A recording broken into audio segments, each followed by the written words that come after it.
Hey, so today I want to talk about a game. Shocker. Sorry. That's just every fucking intro now. It's just going to be me mocking the fact that I talk about video games a lot. Anyway, I want to talk about a game called Splatterhouse. And I'm not talking about the 88 to 89 Splatterhouse from, the old arcade ones and the old school ones, because Splatterhouse is an old game.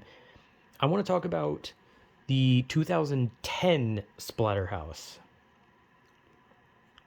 as in the one that came to Xbox 360 and PS3 and was kind of in the middle when it came to like critic reviews. It was kind of it was in the middle basically. It was like every review was like kind of like 50 like like 2.5 stars. It was kind of not considered good, I guess. However, personally, I enjoy the 2010 Splatterhouse. I think it's actually a lot of fun, but I can understand where those bad reviews come from because the game is very clunky. It has a lot of glitchy moments, and there are a lot of parts where it's kind of just like, I don't understand this, or something is just annoying. Because there are some moments where you have to like use like a baseball bat and smack an enemy into a target, but sometimes the game wants you to be too precise and it takes like an hour and you just have endless enemies spawning and eventually you'll probably get killed because you have to be, sometimes you have to be pinpoint, and some parts of the game are just kind of infuriating, like some of the side scrolling ones with insta kills can be really fucking infuriating. But I personally do enjoy the game, and it could be because I like gory games. I do like gory games, but I honestly just like the game. I think it's fun. I kind of like the story, and the game has a really good soundtrack. Has a lot of big heavy metal, thrash metal type bands doing stuff. And when I looked up who the soundtrack was, about the only one I knew was Five Finger Death Punch, obviously. But like, that didn't stop like all the other songs from being really fucking good. And I do remember the Five Finger Death Punch song, if I remember correctly, plays during the first phase of the mirror boss fight, because there's the one where Rick has to fight himself, multiple of himself, and then I think that's when the song plays. But then the song changes to a different rock song after the mirror monsters become his like beefed up form that you can get. Anyway, like I just pretty much just jumped like way to like close to the end during the carnival sequence. But I personally do enjoy the game. I think it's a lot of fun. I don't really care for the Wicker Man segment where you're like on a time limit and you have to get to the Wicker Man in like a time limit while there's like all these fucking enemies. I also do not like the blue zombies that cut your fucking arm off whenever you get hit by them. Those are so annoying. But I personally do like the game. I think it's a lot of fun. I think it's kind of cool. And but like I said, I can understand why it's has low ratings because the game is very clunky, and it does have a lot of parts where it's just kind of like repetitive. And I'm not going to pretend like the combat is like deep and intuitive. It's not. It's just punch, punch, punch, punch, punch, punch, punch. Pick up a weapon. Weapon is pretty much like an insta kill on most enemies. It's very basic. Okay, the game is basic, but sometimes for me, especially, basic games aren't always bad just because they're basic. Like I know a lot of people like take like get obsessed over like the combat in games and how it needs to evolve in the game and it can't just like stay the same. And I do agree with that. But sometimes basic combat doesn't really bother me. I know for some people it gets like repetitive and they're just like, ugh, like great, the same enemy and I have to use the same moves. And well, you do technically get other moves. You can buy other moves eventually. Like you collect the enemy's blood. It's a very edgy game as well. It's like trying to be like super edgy because like all the kills are like super brutal. Because like one of them you literally pull a monster's lungs out, and another you literally shove your fist up a fish monster's ass and pull out its like intestines. It's very edgy. It's like that's kind of the point.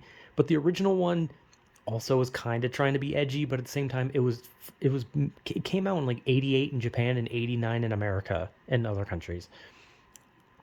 So I mean, it's whatever. Also, I think in the old version they had green blood instead. I actually did play the old Splatterhouses because the old Splatterhouse games are actually on the Xbox 360 Splatterhouse, probably on the PS3 one as well. I only have the Xbox 360 version.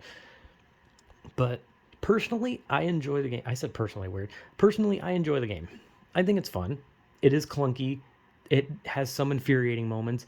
I think the side scrolling moment when you're being chased by the big spiked rolling thing. I don't know what you call those. Like, I don't know, like a grinder, I guess. I don't know. You're just being chased by like a big grinding machine and you have to like basically side scroll your way through. Some of the side scrolling moments just kind of suck because there's so many insta kill moments compared to the rest of the game where it's just kind of just punch the shit out of things and then tear them apart.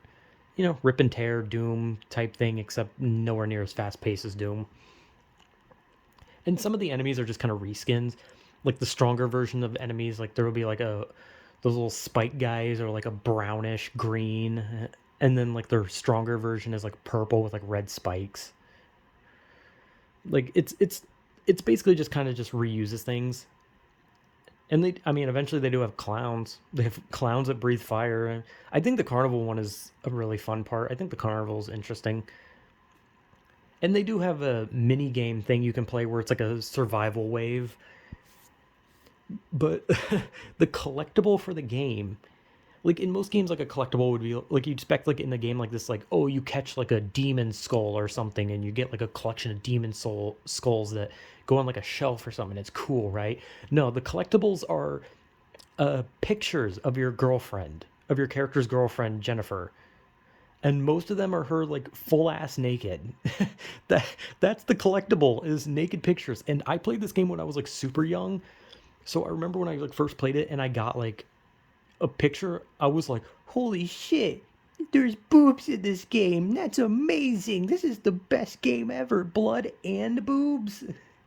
Like, hey man, when I was younger, that's all it took. You gave me a bloody game and you gave me a game with sexual themes, and I was entertained. That was all it took when I was younger. And now I'm older, and it still fucking entertains me because I'm kind of a loser. But I think the game overall is, I think it's fun, personally. Because I say personally because obviously that's going to differ from person to person. I just give like my own little opinion that I just think the game's fun. I think the final boss is kind of annoying, but I don't know. I think that's it. And the carnival is definitely the best part, and the Wicker Man is probably the worst part. But it's not a game I can really like go on for hours about and be like, oh my god, it had this and this and this. No, it's a very linear game. Like it's an older game. It's linear. I mean, hell, at this point, I never really thought about it because when I think of something from 2010, I don't really think like I think like, oh, that's not that old. But then I remember, oh yeah, 2010 was 12 years ago. So the game is actually pretty fucking old. But I like it. I personally like it. I think it's fun. I can see why it has bad reviews. It's clunky. It has a lot of annoying parts. And sometimes there's just not good things in it. You can enjoy a game that's bad. You can enjoy a game that's good. You can hate a game that's good. You can hate a game that's bad. That's just kind of how video games are. And I personally like Splatterhouse, even if it is just a mixed review game. So yeah, Splatterhouse is 2010 Splatterhouse is fun for me. I didn't really care for the older games, but I don't really care for some older pixelated games sometimes. But that's whatever. I like the game, so yeah, whatever.